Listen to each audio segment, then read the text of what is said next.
한 주를 마무리하는 금요일 시장에서 인사드립니다. 안녕하세요. 수익의 정석. 오늘도 50분간 여러분과 함께하게 될 저는 진행의 아나운서 김나혜입니다. 오늘 우리 시장 오랜만에 반가운 빨간불입니다. 사실 저는 오늘 아침에 일어나서 시장을 보면서 반등해주는 모습을 보면서 조금 오늘은 숨통이 트이나 하는 기대감으로 시장 지켜봤는데요. 현재 구간에서 코스피는 2,300선을 그리고 코스닥은 750선을 등락을 반복하다가 지금 오전장보다는 오후장 들어서 상승폭을 반납한 모습을 보여주고 있습니다. 지금 이 구간이 정말 바닥 구간인 건지 혹은 추가적인 하락이 있을지에 대한 부분들 시청자분들께서 궁금하실 것 같은데요. 오늘 수익의 정석 두 분의 전문가님들과 이야기 나눠보시면서 이러한 고민들 해결해 보시고요. 또 보유하고 계신 종목들에 대한 고민들까지 나눠보실 수 있는 시간 되셨으면 좋겠습니다. 우선은 10월 시장도 이제는 곧 마무리가 되어가고 있습니다. 저희가 그동안의 9월 또 10월 두 달 동안 공략드린 종목들 한번 포트폴리오 먼저 보여드리도록 할 텐데요. 지난주 시장이었습니다. 금요일 시장에서 뉴플렉스, 두산에너빌리티, 원전 관련주 그리고 메타퀘스트 3 출시와 관련해서 뉴플렉스라는 두 가지 종목 준비를 해왔었고요. 모트렉스, 이수페타시스, 슈프리마, 드림시큐리티 보시는 것처럼 참 다양한 테마들 전문가님들께서 꾸준하게 매주 공략을 드리고 있다라고 보시면 되겠습니다. 또 보시면 아시겠지만 로봇 관련주 휴림 로봇 자리하고 있고요. 일진 파워, 원전 관련주들 이렇게 공략을 드렸다는 점 확인을 하실 수가 있을 것 같습니다. 딱 금요일 일주일 시장에서 딱 하루밖에 없는 방송이기 때문에 또 전문가님들 만나보실 수 있는 시간 지금 이 시간밖에 없다라는 말씀 드려보면서 오늘 방송 끝까지 함께해 주시면 좋을 것 같고요. 적극적으로 참여해 주시기를 바라겠습니다.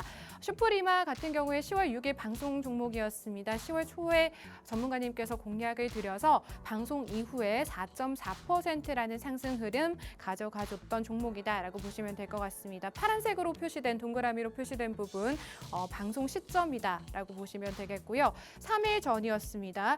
강한 상승 보여주면서 윗꼬리를 만들어주기는 했습니다만 4.4%의 상승 흐름 가져갈 수 있었던 슈프리마라는 종목 수익의 정석 방송 공략주였다라고 보시면 되겠고요. 이윤우 전문가님 방송 공략주였습니다. 그 당시 생체 인식 보안 관련주로 해당 종목 이 테마 주목해 볼 필요가 있다라고 필요성 설명을 해주셨었고 보안에 대한 중요성이 커지고 있는 이 시점에서 한번 주목을 해볼 수가 있는 테마다라는 말씀 전해주셨습니다. 그리고 국제공항이나 바이오 생체 인식 등의 이런 생체 인식 기술에 대한 활용도가 날이 갈수록 늘어나면서 이 종목 역시나 꾸준하게 좋은 흐름 보여줄 수 있는 종목이다라는 투자 포인트들 방송 통해서 들어봤다라는 점 확인을 하실 수가 있을 것 같고요. 방송 중에 또 슈프리마라는 종목으로 이렇게 차트 보여주시면서 가격 전략까지 정확하게 세워주셨다는 점 시청자분들께서 지금 확인을 하실 수가 있을 것 같습니다. 오늘의 방송 공략주 역시나 이렇게 전문가님들께서 2부에서 나오셔서 공략 포인트들 그리고 가격 전략들 정확하게 세워드릴 거니까요. 2부 역시나 주목을 해주시면 좋을 것 같습니다. 다음으로 오치열 전문가님 생방송 공략주였습니다. 유비쿼스라는 종목이었고요. 5G 관련주로 해당 종목 준비를 해주셨는데요.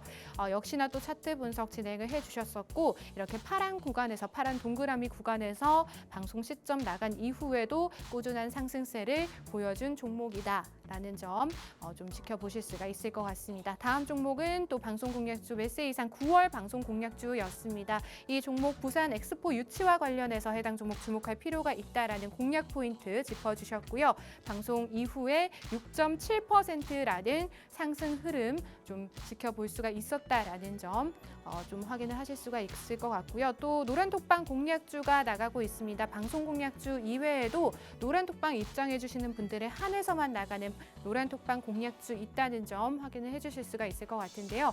해당 종목 같은 경우에는 우크라이나 재건 그리고 로봇 관련주로서의 모멘텀 보유하고 있는 종목으로 퍼스텍이었습니다. 4.29%라는 상승률 시청자분들께서 안겨가실 수가 있었다라고 확인하실 수가 있을 것 같고 이 노란톡방 공략주 같은 경우에는 노란톡방 입장하시는 분들에 한해서만 이런 매수 매도 전략까지 세워드리고 있고 실제로 노란톡방 안에서 시청자분들께서 해당 종목 매수를 진행을 하셔서 수익을 보신 부분들 인증까지 해주고 계시다라는 점 확인까지 하실 수가 있을 것 같습니다. 저희 1부는 여기에서 마무리를 해보도록 하고요. 잠시 후 2부에서 전문가님들과 함께 찾아뵙도록 하겠습니다.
네, 전날 큰 폭으로 하락했던 시장에 반발 매수세가 유입되고 미국의 국채금리 하락의 영향으로 오늘 우리 시장 반등하는 모습을 보여주고 있습니다.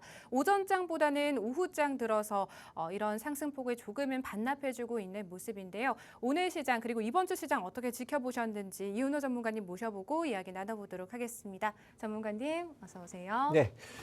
네, 시청자 여러분들 안녕하세요. 자, 매주 금요일마다 돌아오는 이은호 전문가입니다.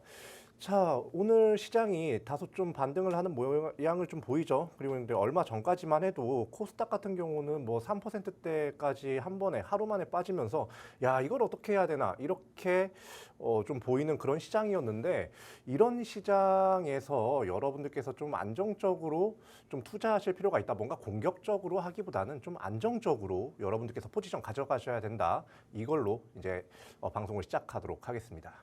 네, 조금 공격적인 투자를 진행하시기보다는 지금 이 시점에서는 안정적인 투자를 지향해보자라는 말씀 들어봤습니다. 오늘 수익의 정석 방송 통해서 다양한 이야기들 전문가님들과 나눌 거니까요. 끝까지 함께해 주시면 좋겠습니다. 전문가님, 네. 저희가 또 뭐 이번 주 시장에서 사실 저는 오늘도 살짝 걱정을 했었거든요. 네. 뭐 한 주 내내 시장이 빠지는 게 아닐까 했는데 다행히도 오늘은 조금 반등을 해주고 있는 모습이네요. 그렇죠. 네. 뭐 모든 주식도 그렇고 네. 지수도 그렇고 계속 상승 나오는 주식이 없듯이 계속 하락 나오는 경우도 별로 없어요. 네. 네, 그렇지만 또 네. 수급적인 면에서 저희가 봤을 때는 외국인들의 수급이 아직도 돌아오지 않고 있다라는 부분에서는 그쵸. 아직 조금 더 우려해 볼 만한 부분들이 있다라는 생각이 들거든요. 예, 네. 말씀을 잘 하셨는데 이 외인의 이탈이 계속 된다라는 거 계속 좀 집중을 하실 필요가 있습니다. 네. 왜냐하면 최근에 다들 이제 뉴스 보셔서 아시겠지만 이 영풍재지 주가 조작 사건 이게 굉장히 좀 이 주식 시장에서는 크게 화두가 되고 있는데 이 사건으로 인해서 이제 사실 계속해서 주가가 꾸준하게 상승을 했던 종목들이 과연 믿을 만한 종목들인가에 대한 의구심을 품게 하기 시작했어요. 네. 우리가 이렇게 생각을 하게 됐는데 외인들은 얼마나 더 심하겠어요. 그러니까 지금 그냥 단순히 그냥 개인 투자자의 입장에서만 봤을 때도 우리나라 주식시장 이렇게 개판이었어? 이렇게 생각을 하는데 외인들은 더 심하죠. 영풍재지도 마찬가지고 사실 카카오, SM 주가 조작 요것도 네. 같이 부각을 계속해서 받고 있고 사법 리스크로서 네. 작용을 하고 있는 모습이에요. 이게 계속해서 지속이 될 경우에 외인의 이탈이 계속해서 좀 나올 가능성이 높다고 보고요. 오늘 같은 경우는 사실 어느 정도 그동안 낙폭에 대해서 반등하는 모습을 보였지만 네. 이렇게 우리나라 주식시장의 이 시스템 자체의 문제점이 계속해서 부각되다 보면 외인의 이탈은 다다음 주에도 저는 막을 수가 없다고 보고 있기 때문에 여러분들께서 이 부분 꼭 숙지하셔야 된다 말씀드릴게요.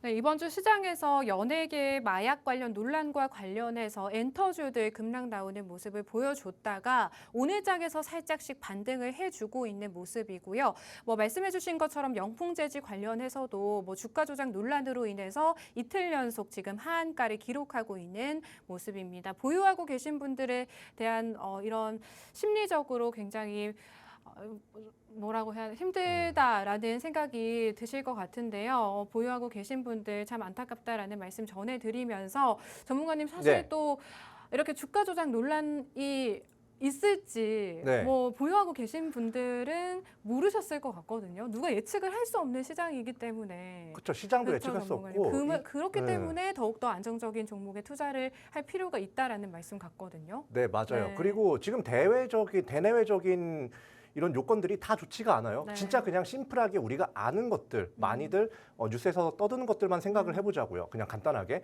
일단 거시경제적으로 봤을 때, 글로벌적으로 봤을 때는 이스라엘 팔레스타인 전쟁 계속해서 나고 있죠. 네. 러시아 우크라이나 전쟁 끝낼 기미가 보이지 않아요. 그리고 중국 같은 경우는 경기 둔화가 지금 계속해서 되고 있어요. 부양책을 하고는 있지만 그게 뭐 크게 효과가 있는 모습은 보이지 않습니다.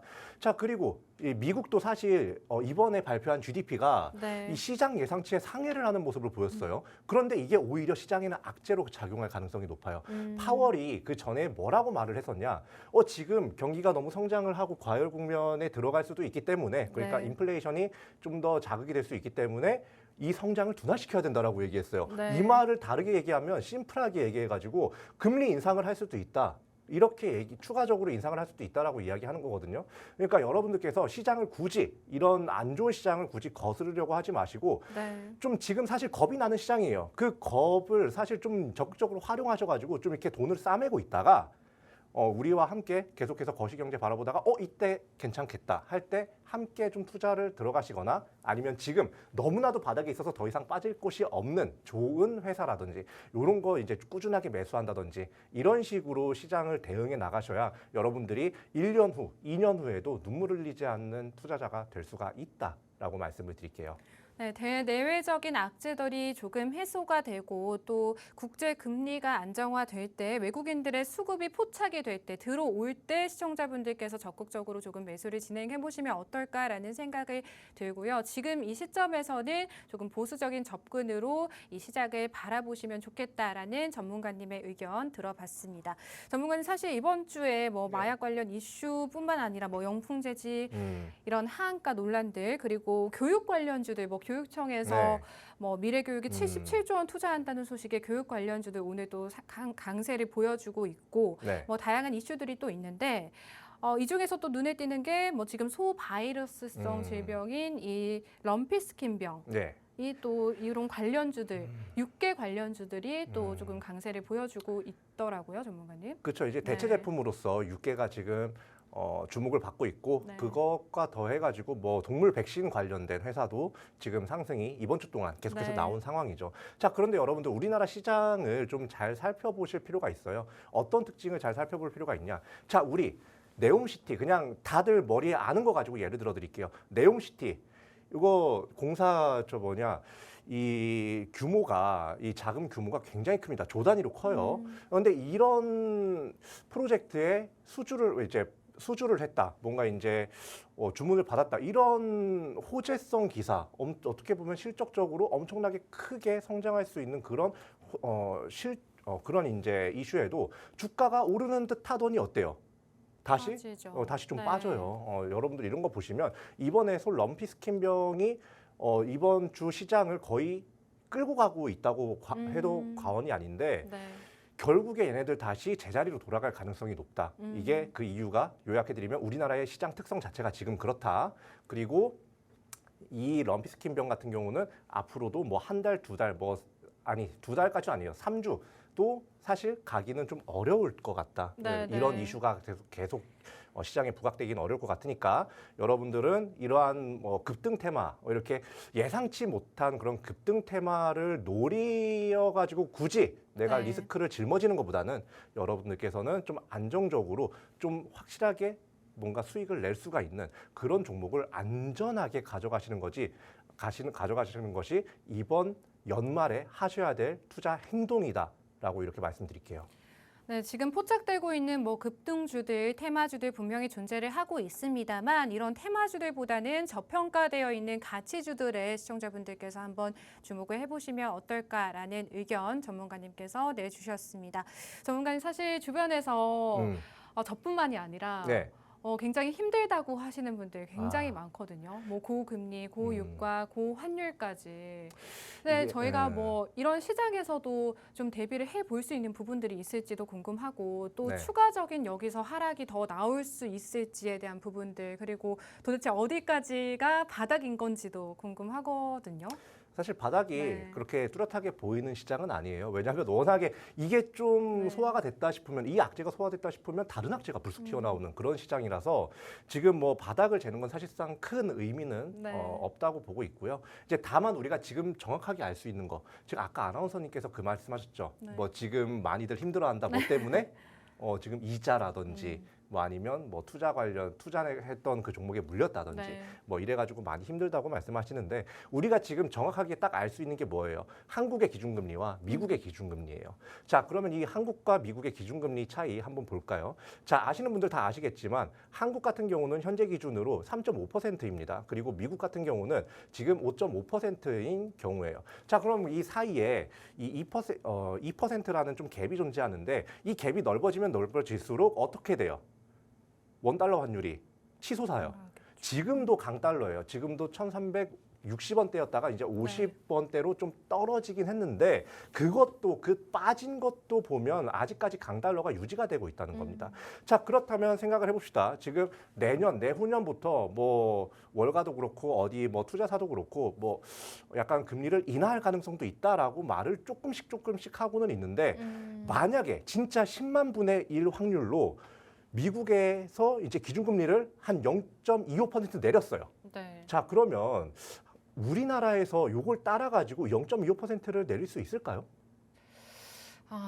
어렵지 않을까요? 어려워요. 네. 왜냐하면 이미 갭 차이가 너무 크기 때문에 지금 이런 우리나라에서도 고금리 기준은 계속해서 유지가 될 가능성이 높고요. 그렇게 되면 뭐 이자율 높죠. 그러면 은행의 뭔가 이런 실적이라든지 영업이익적인 부분 이런 부분에서 계속해서 실적이 좀 높은 실적이 유지가 될 거기 때문에 여러분들께서 이 금리 차이를 이용해서 금융주를 보셔야 된다.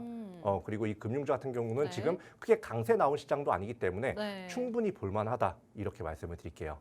네, 한국은행이 6회째 기준 금리를 동결을 했습니다. 뭐 우리나라 같은 경우 3.5% 그리고 미국 같은 경우 5.5%의 금리를 보이고 있는데 곧 또 이런 기준 금리 공결과 관련해서 금융주들 한번 지켜볼 시점이다라는 말씀 전해주셨다라는 점 참고를 해보시면 좋을 것 같고 전문가님께서 가지고 오신 금융주들 오늘 궁금하시다 하신다면 우측 하단 QR코드 활용해서 방송 시간 이내에 입장해 주시면 되겠습니다.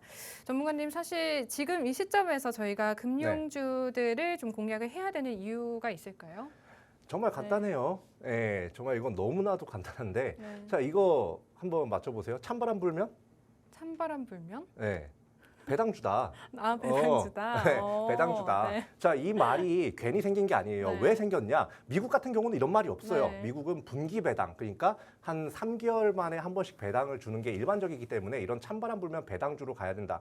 이런 말이 없습니다. 그런데 우리나라 같은 경우는 어때요? 1년에 한 번 배당금을 연말에 지급하는 경우가 대부분입니다. 그렇기 때문에 이 찬바람 불었을 때 배당주를 사서 수익을 봐야 된다는 말이 있는 거고요. 그건 이번 해에도 마찬가지예요. 이번 해에 뭐 지금 뭐 지수가 전체적으로 오르는 그런 산타 랠리는 사실상 기대하기가 어려운 상황. 아니 그냥 네, 기대하지 네. 마세요. 대신에 그렇게 어려운 시장이니까 경기 방어주를 들어가야 되는데 그 중에 하나가 바로 금융주다. 이렇게 말씀을 드릴게요. 자, 그러면 여러분들께서 이 금융주에 왜 좀 이렇게 왜 이렇게 주목을 해야 되느냐? 사실 이 주식에서 중요한 거는 네. 이 주주에게 얼마나 이익을 환원을 잘 하는지 이게 중요해요. 그렇죠. 아나운서님, 만약에 네. 아나운서님이 먼저 저한테 제가 네. 회사를 차렸는데 네. 저한테 뭐 한 예를 들어 1,000만 원을 투자했어요. 네.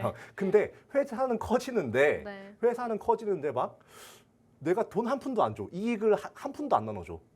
그러면 추가적으로 투자를 하겠어요? 당연히 안 하겠죠. 안 하잖아요. 네. 저한테 더 네. 배당금을 많이 주는 곳에 투자를 하겠죠. 그치. 네. 1,000만 원 다시 내놔. 네. 딴 데다 투자할 거니까. 그렇게 한단 말이에요. 지금 우리나라 주식시장이 사실 왜 이렇게 좀 약세해 보이느냐. 주주 환원이 약하기 때문에 다른 나라 주식시장보다 많이 좀 약세를 보이는 거예요. 자, 그런데 지금 이 배당 시즌을 앞두고 지금 증권사가 주주 환원에 지금 많이 집중을 하고 있는 모습을 보여주고 있습니다. 네. 자, 그리고 이 주주 환원의 대표적인 것 중에 하나가 바로 배당금이거든요. 이 배당금 여러분들께서 좀 잘 챙겨 가셔야 된다. 자, 그러면 은행주가 또 혹은 금융주가 한두 개가 있는 게 아니에요. 그죠? 여러 네. 가지가 있는데 도대체 여기서 이제 또 우리 아나운서님이 또 좋아할 만한 네. 또 주식이 있는지 한번 좀 살펴보도록 할까요? 음. 네. 자, 한번 보시겠어요? 자, 뭐 네. 지금 뭐 화면 제주은행 같은 음. 것도 눈에 띄네요. 얼마 전에 뭐 상한가 맞아. 갔다가 조금 급락하기도 했었는데 네. 뭐 미 10년물 국채금리 강세에 이 제주은행도 주가가 좀 급등하는 모습을 보여줬잖아요, 전문가님. 맞아요. 네. 그리고 그리고 KB금융도 뭐 3분기 누적 순이익 음, 뭐 역대 최대 순이익 기록했다라는 맞아요. 그런 긍정적인 소식 음, 있는 걸로 알고 있거든요, 전문가님. 네. 근데 좀 너무 많네요. 전문가님 좀 추려주셔야 될 것 같아요. 너무 많잖아요. 네. 일단 제가 여기서 갖고 나왔다는 거는 여러분들께서 뭔가 시중에 딱 들으면 알만한 그런 네. 종목을 가지고 나온 건 아니에요. 그렇기 때문에 신한 그리고 네. KB, 한국투자, 우리금융 그리고 하나은행 요 다섯 가지는 빼도록 할게요. 요 다섯 가지는 빼고 네. 남은 게 제주은행, DB금융투자, DB도 사실 많이들 알잖아요. 예, 한국캐피탈 그리고 푸른저축은행 요렇게 있는데 사실 여기서 딱 하나다라고 네. 말씀을 드릴게요. 이제 앞으로 계속해서 이 방송 내에서 힌트를 드리면서 또 우리 노란톡방 안에서 또 제가 또 공개를 해드릴 거니까 네. 요건 이제 앞으로 방송 계속해서 집중을 해주시고요. 네. 자, 그러면 한번 차트를 살펴보도록 할까요? 지금 주가가 얼마인지도 상당히 중요하잖아요. 그죠? 차트를 한번 살펴보면 지금 주가가 보자. 지금 주가가 9,000원대예요. 네, 예. 9,000원대.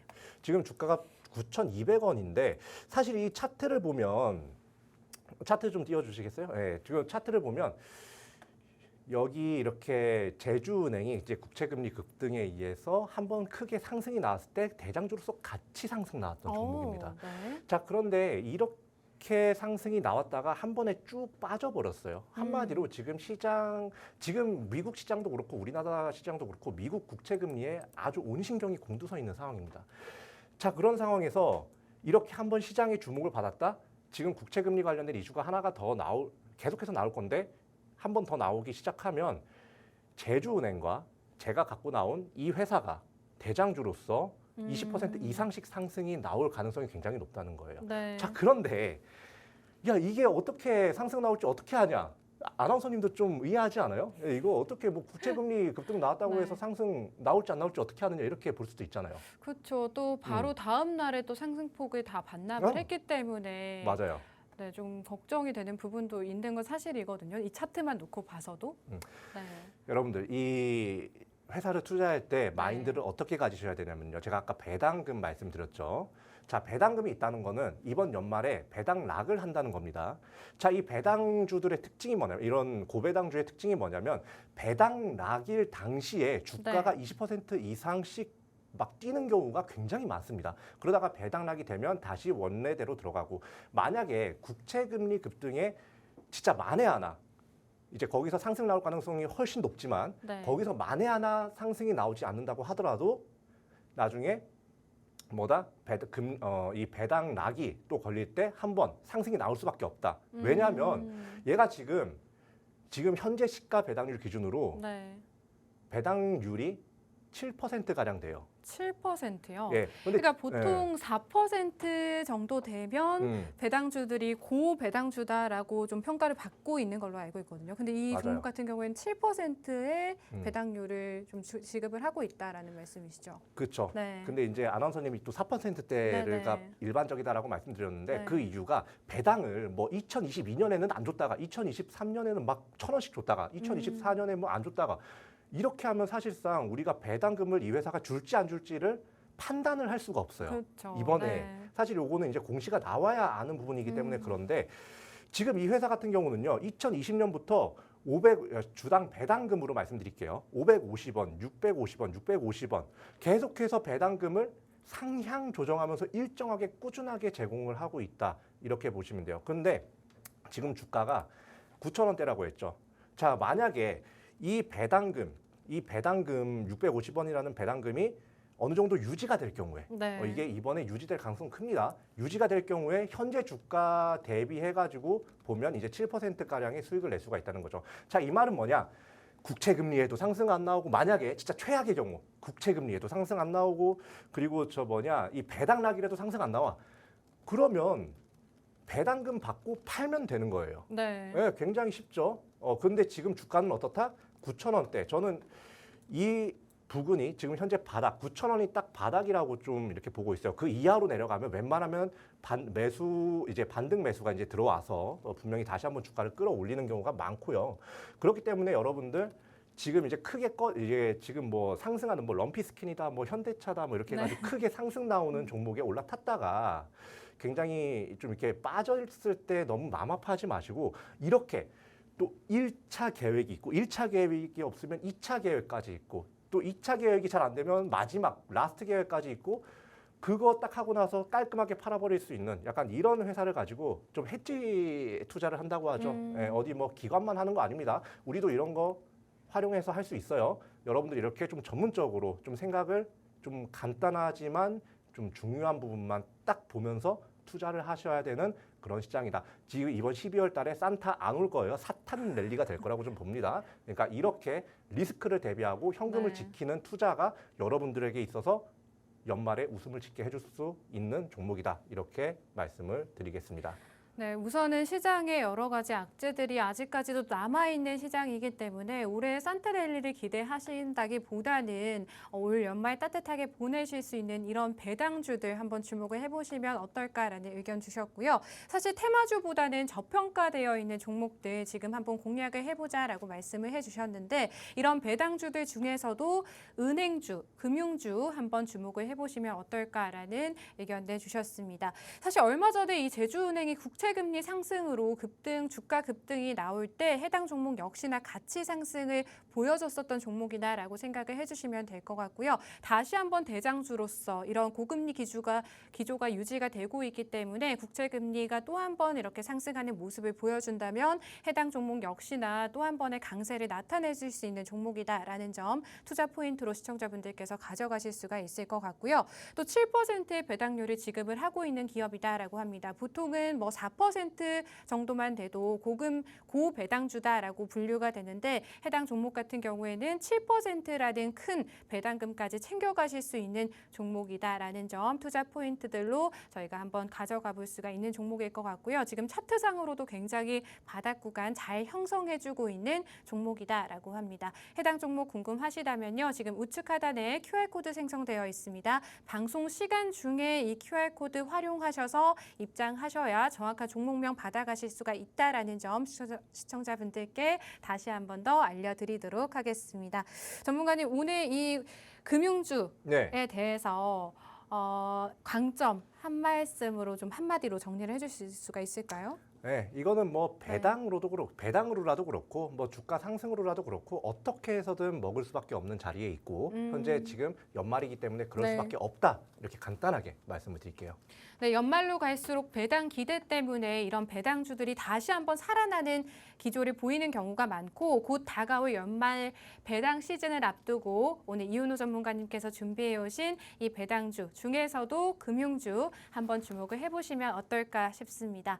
네, 이은호 전문가님과는 여기서 이야기 마무리해 보도록 하고요. 저희 오치열 전문가님 바로 모셔보도록 하겠습니다. 전문가님 어서 오세요. 네, 시청자 여러분 반갑습니다. 수익의 정석의 오철입니다. 자, 뭐 수익의 정석 우리 프로그램에 맞게 계속해서 꾸준히 수익을 드리고 싶으나 지금 현재 지수가 지수인지라 요새 네. 굉장히 좀 힘든 시장입니다. 개인 투자자분들도 이게 무슨 시장인가 뭐 이렇게 좀 걱정을 많이 하실 겁니다. 중동 지정학적 리스크 막 이렇게 터지고 있는데 이젠 또 우크라이나랑 러시아랑 잠잠하나 싶더니 이제 러시아가 또 핵을 약간 이제 흔들고 있는 그런 모습들이 나오고 있습니다. 그리고 이제 또 거기에서 중국에서는 또 이제 시진핑 주석의 유일한 견제처라고 할 수 있는 네. 리커창 총리도 좀 이제 고인이 되는 그런 모습들이 나오면서 약간 완벽한 원래도 사실상 독재 체제였는데 더욱 확고하게 완벽한 견제조차도 들어오지 않는 그런 완벽한 독재 체제가 되었기 때문에 중국과 대만과의 그런 리스크들 그리고 중국과 네. 미국 그리고 중국과 러시아와 우크라이나 이스라엘과 팔레스타인, 이란까지 네. 진짜 경제적으로 좋을 수가 없는 그런 시기라고 생각을 하는데 외인들이 지속적으로 계속 빼고 있습니다. 심지어 오죽하면 외인들이 이거는 잘 안 뺐는데 이제는 네. 반도체까지도 팔자 포지션으로 네, 넘어가고 있습니다. 그렇기 때문에 왜냐하면 국내 증시의 리스크들은 사실 휴전 국가라는 점은 어쩔 수가 없어요. 외국인들이 매력적으로 보는 이유는 우리가 그 개발도상국으로서 굉장히 신흥국으로서 굉장히 괜찮게 올라왔는데 사실상 우리 이제 선진국이기 때문에 선진국 반열로 넘어가고 있기 때문에 이제 그거에 대한 메리트들이 조금씩 많이 빠지면서 거의 엑시트가 나오고 있지 않나라는 생각이 나오고 있습니다. 이런 상황에서 자 우리가 어떤 섹터를 보고 있는지 네. 제가 여러분들 채널 돌리지 마시고 끝까지 보시면은 이 어려운 시장에서 정말 힘든 시장에서 제가 조금 장기로 본다면 네. 크게 올라갈 수 있는 녀석 여러분께 선물로 드리도록 하겠습니다. 그러니까 전문가님 사실 이런 것 같아요. 저희가 글로벌적인 요인들을 생각을 하지 않을 수가 없는 입장이고 어쨌든 영향을 받을 수밖에 없기 때문에 계속해서 이런 시장 이슈들을 지켜봐야 되는 상황이고 그쵸.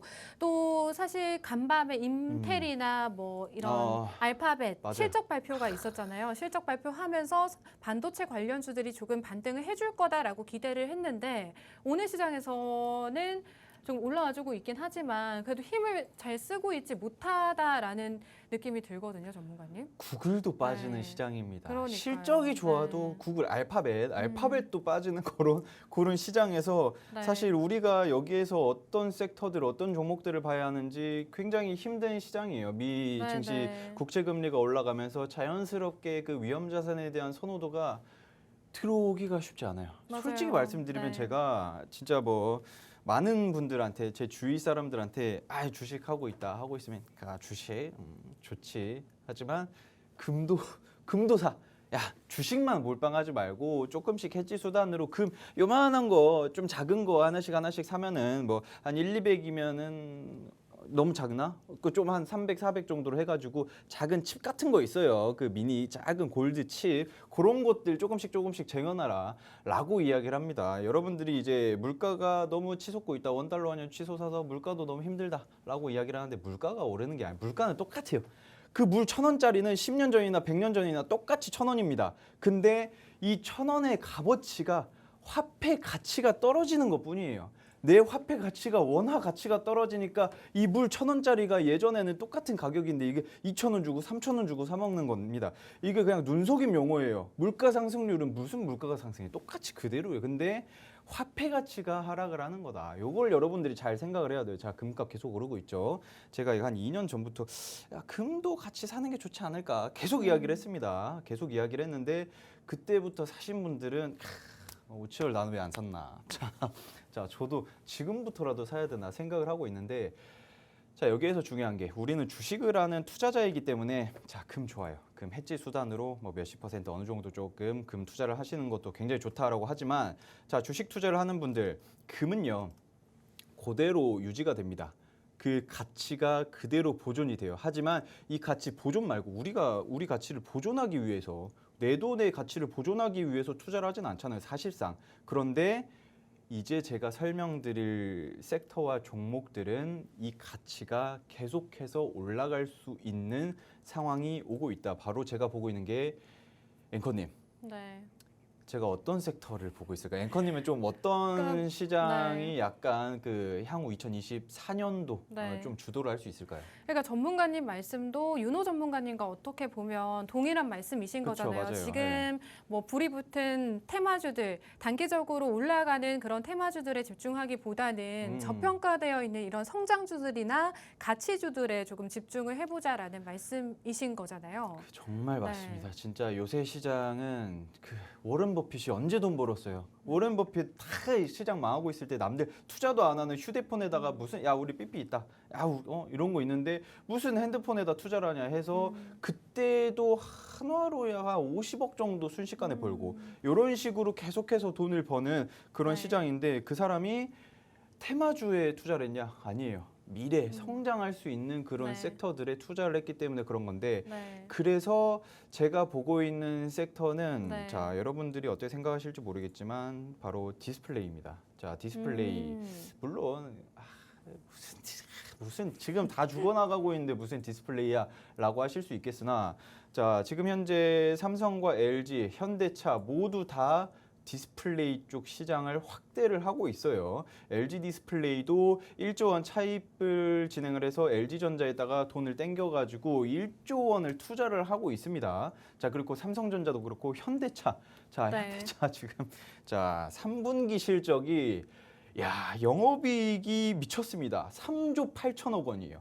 영업이익이 매출이 아니면 영업이익이 3분기만 현대차가 3조 8천억인데 야 원래 2분기 이후로 피크아웃 돼가지고 실적이 떨어질 수도 있다라고 이야기를 했는데 무슨 말도 안 되는 산타페를 필두로 SUV랑 돈이 많이 되는 그 제네시스까지 해가지고 미국 이제 그 전미 북미랑 그리고 유럽 인도 쪽에 매출이 굉장히 잘 나오고 있습니다. 그런 상황에서 자 전기차, 야 돈 잘 벌고 돈 잘 벌고 있는데 여기에 전장 부품에 디스플레이 전장 부품이 얼마나 들어갈지 그리고 이게 계속 확대된다면 디스플레이 산업이 얼마나 커질지 요 정도 일단 여러분들이 좀 체크를 하시고 들어가시면 될 것 같습니다.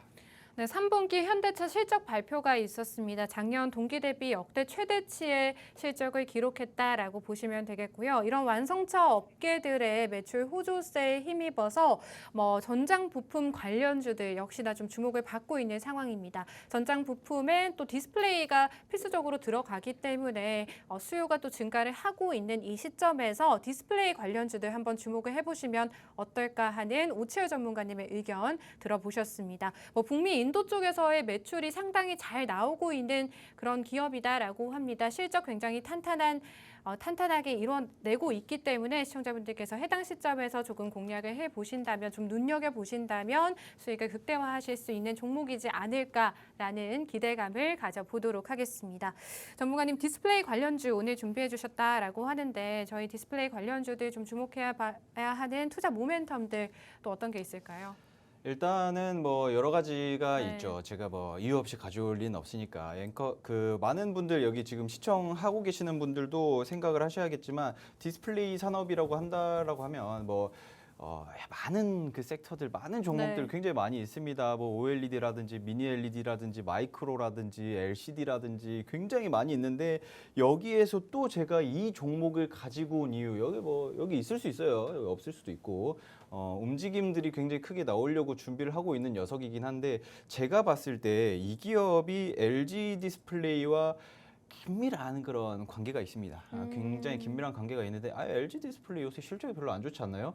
실적이 그러니까요, 안 좋았어요. 네. 실적이 안 좋았고 2분기에도 적자폭 키웠었다가 3분기에는 적자폭을 줄이고 그리고 이제 4분기에는 흑자 전환을 할 것이다라고 했는데 아니 현대차에다가 디스플레이 납품을 하는 LG 디스플레이가 실적이 네. 왜 안 좋냐라고 네. 다들 생각하세요. 그거에 대한 이유는요. 여러분들이 지금 시장이 안 좋아요. 시장이 안 좋아서 막 이제 그 내 창고에 막 고가는 쌀이 막 있어. 쌀이 막 있는데 막 쌀값이 치솟고 돈도 없는데 막 이렇게 되니까 어떻게 했어요? 고가에 있는 쌀부터 먹어야지.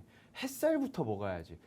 새로 쌀 사가지고 할 필요가 없어요. 그러니까 한마디로 재고 정리를 하고 있는 상황이었다. 3분기까지도 디스플레이 산업과 반도체 그리고 장비 업체들의 사업들은 재고 정리하는 사업이었기 때문에 당연히 부진할 수 없어요. 하지만 실질적으로 완성차 업체들은 그거를 내 몰아가지고 실적으로 쌓는 내 창고에 있는 거를 팔아다가 돈을 벌고 있기 때문에 당연히 돈을 많이 벌 수밖에 없죠. 근데 이제는 무슨 이야기다? 현대차가 창고에 넣어놓던 디스플레이가 바닥이 나기 시작을 할 것이다. 그렇게 된다라고 하면은 4분기 LG 디스플레이의 실적이 크게 상승이 나올 것이고 그렇게 된다라고 하면은 LG 디스플레이에다가 증착기, 그러니까 OLED 증착기와 증착원을 납품을 하는 제가 가지고 온 이 기업이 큰 슈팅이 나오지 않을까 이렇게 생각을 하고 있는데 지금 보시는 이게 무슨 화면이지라고 하는데 이게 그 NFT랑 디스플레이랑 접목을 해가지고 디스플레이 안에다가 NFT를 심어놓은 겁니다. 자 어쨌든 그거는 자세하게 더 궁금하다 하시는 분들은 노란 톡방 들어오시면 될 것 같고 한마디로 4분기에 강한 흑자 전환을 필두로 솔직히 말씀드리면 이 종목이 올해 중으로 크게 오를지 안 오를지는 잘 모르겠어요. 하지만 가장 중요한 거는 내년 상반기에 못 오른다라고 하면은 LG 디스플레이뿐만 아니라 디스플레이 산업 자체가 전반적으로 크게 무너지지 않을까라고 생각하는 상황입니다.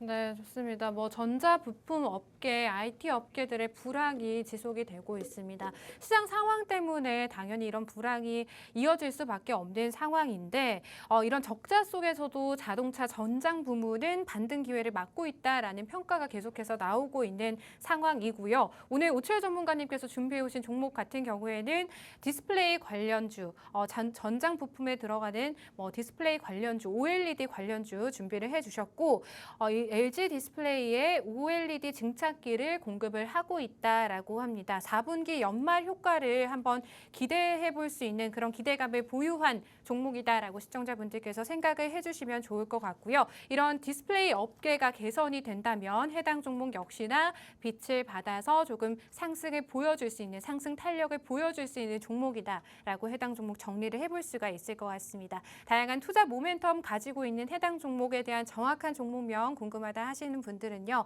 지금 방송 시간이 10분 남짓밖에 남지 않았습니다. 방송 시간 안에 노란톡방 함께 해주셔야 해당 종목에 대한 정확한 종목명 받아가실 수가 있다는 점 다시 한번 말씀드리면서 함께 하실 수 있는 방법 지금 알려드리도록 하겠습니다. 제 밑에 보이시는 QR코드 지금 나가고 있습니다. 휴대폰 기본 카메라 스캔하시고요. 이렇게 휴대폰 기본 카메라 실행을 하셔서 화면에 가까이 다가오셔서 QR코드에 살짝 가져다만 대시면 휴대폰 상단에 생성되는 영어 링크 꾹 누르시고 입장을 하실 수가 있을 것 같습니다. 노란톡방 입장하시면 오늘 오치열 전문가님께서 가지고 오신 디스플레이 관련주, OLED 관련주, 앞으로의 이런 수요 급등에 의해서 좀 수혜를 볼 수 있는 관련주들 정확한 종목명 받아보실 수가 있고 앞에서 또 이윤호 전문가님께서 준비해 오셨던 배당주들, 연말에 배당을 기대해 볼 수 있는 7%라는 고배당주를 조금 시청자분들께서 받아가실 수가 있다는 점 참고를 해보시면 좋을 것 같습니다. 노란톡방 안에서 또 다양한 혜택들 제공을 해드리고 있으니까요. 나는 이러한 시장 혼자서 이겨내기가 좀 힘들고 앞으로의 시장 어떻게 될지에 대한 부분들 너무 궁금하다, 전문가님의 도움이 필요하다 하신다면 QR코드 지금 적극적으로 활용하시고 노란톡방 입장해 주시면 되겠습니다. 수익의 정석 또 금요일 단 하루밖에 없는 방송이기 때문에 지금 이 시간 놓치시면 또 다음 주 시작에서 저희와 함께 하실 수가 있다라는 점 참고를 해보시면 좋을 것 같습니다. 전문가님 오늘 디스플레이 관련주 좀 준비를 해주셨고 이 관련주 같은 경우에 또 LG 디스플레이의 이런 증착기를 공급을 하고 그쵸. 있다라는 말씀해 주셨거든요. 네네. 근데 제가 뭐 앞서서도 얘기를 했지만 사실 이런 전자 부품 업계들, IT 업계들 불황이 계속 지속이 되고 있잖아요. 그렇죠. 네, 근데 또 LG 디스플레이만 놓고 봐서도 사실 3분기 매출이 적자폭을 아쉬워요. 줄이긴 했지만 그래도 조금 전문가님 말씀하신 것처럼 아쉽다라는 평가들이 많거든요. 그렇죠. 네. 일단은 그 뭐를 걱정하시는지 잘 압니다. 당연히 이해가 되고 하지만 여러분들이 가장 중요한 게 잘 나가고 있는 회사에다가 투자를 하면은 더 잘 나갈 수 있죠. 하지만 그게 큰 그 수익률을 네. 가져다 주기는 힘듭니다. 그러니까 하지만 저는 그거예요, 네네. 전문가님. 뭔가 차라리 LG 네. 디스플레이를 저희가 공략을 해보면 어떨까? 뭐 LG 디스플레이에 이 뭐 부품을 공급을 하고 있는 기업이라서 투자를 하자라는 모멘텀이라면 차라리 그쵸. 좀 대기업인 LG 디스플레이에 저희가 우량주로서 한번 투자를 해보면 조금 더 안정성을 가져갈 수 있지 않을까라는 생각이 들거든요. 이게 뭐 그렇게 나는 이제 정말 리스크를 조금 감안을 하고 싶다 한다면은 LG 디스플레이 좋습니다. 하지만 LG전자에다가 투자를 하고 LG 디스플레이에다 투자를 해서 본전까지 오는데 걸렸던 그 10년 이제 한 13년쯤 됐네요. 한 13년 전쯤에 투자를 해서 야 이제 본전돼서 탈출했습니다. 라고 하신 분이 제가 한 3년 전에 만났었거든요. 네. 이게 아주 우량한 기업들, 삼성전자 뭐 네. 이런 기업들이라고 네. 주가가 그렇게 그 재무제표와 아주 잘 맞아떨어져서 항상 이제 어닝 서프라이즈 매번 그 매출로 나오듯이 주가도 그렇게 상승 곡선을 타기가 참 힘들어요. 하지만 여러분들이 다들 생각하시는 옛날에 그 좀 그 시가총액이 낮은 작은 기업들의 네. 변동성 폭이 훨씬 커요. 솔직히 말씀드리면 우리나라가 아니라 제가 미국에서 하는 방송이었다. 그러면요, 제가 LG 디스플레이 사세요 라고 이야기를 할 겁니다. 왜냐하면은 꾸준하게 우상향 할 수 있거든요. 하지만 우리나라 사람들의 특성이 뭐예요?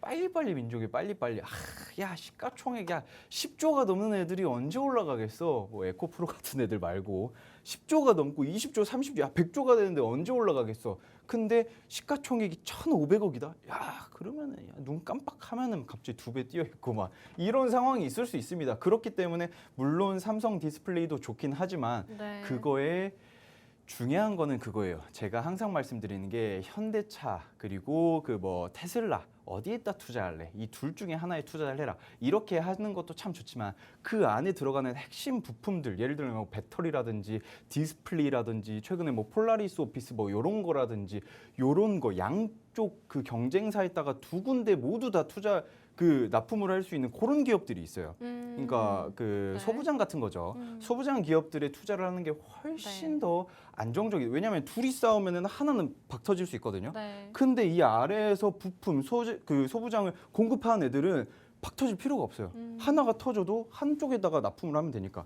이런 생각을 하시면서 여러분들이 LG 디스플레이 참 좋지만 네. LG 디스플레이에다가 증착기 증착원을 그 장비를 납품을 하는 애들도 참 좋다. 그런데 이 증착기 증착원 8세대 증착기 증착원이라고 합니다. 그런데 이거를 동시에 장비를 만들어서 양산해서 납품을 할 수 있는 기술력을 가지고 있는 기업이 네.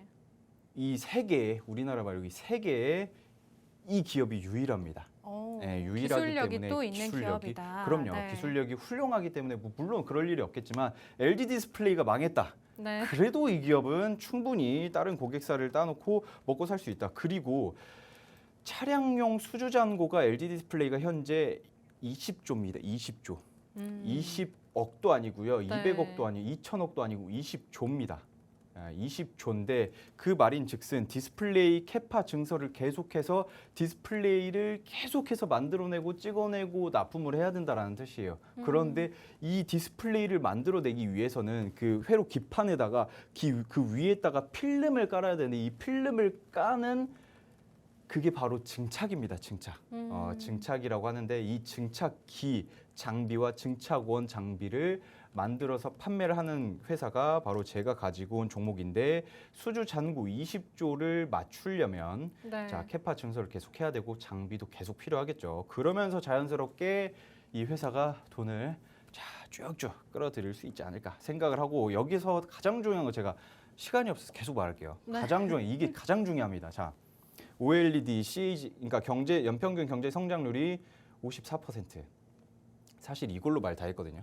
솔직히 말해서 15%에서 20%만 돼도 야 경제 성장률이 굉장히 어마어마하게 크구나라고 할 수 있는데 OLED 전장용 OLED 경제 성장률이 50%가 넘는다 말 다 했습니다. 그러니까 삼성도 투자하고 LG도 투자하고 다 투자를 하는 거예요. 그런데 우리가 개인 투자자들은 투자를 안 하고 다른데 헛물 켜고 있다? 그러면은 엉덩이 맞아야 되는 겁니다. 제가 봤을 때는 이쪽에다가 같이 투자를 해서 크게 수익을 벌어서 아이오닉이든 뭐든 EV든 테슬라를 사든 해야 하지 않을까 이렇게 생각을 하고 있습니다. 네, 무엇보다 기술력이 탄탄한 기업이다라고 합니다. 뭐 차량용 수주 잔고가 20조 원이고 디스플레이 수요 증가가 있을 수밖에 없는 과정 속에서 증착기를 LG 디스플레이에 공급을 하고 있는 기업이다라고 보시면 될 것 같고요. LG 디스플레이 같은 경우도 4분기 흑자 전환이 기대가 되고 있기 때문에 이 기업 역시나 같이 한번 수혜를 받을 수 있는 종목이다라고 저희가 정리를 해볼 수가 있을 것 같고 OLED 시장에 대해서도 말씀을 해주셨습니다. OLED 시장 연평균 성장률이 54.4%라고 합니다. 이렇게 커져가는 시장 속에서 함께 수혜를 받을 수 있는 OLED 관련주 오늘 오치열 전문가님께서 가지고 오신 생방송 공략주 궁금하시다면요. 지금 방송 시간 1분 남았습니다. 받아가실 수 있는 기회 1분밖에 남지 않은 거고요. 우측 하단 QR코드 지금 계속해서 생성이 되어 있습니다. 이 QR코드 카메라로 스캔하시면 입장하셔서 함께 받아가실 수가 있고 전문가님들과 방송이 없는 시간에도 다양한 이야기들 나눠보시면서 고민들 나눠보실 수가 있으니까요. 입장에서 다양한 혜택들 받아보시면 좋겠습니다.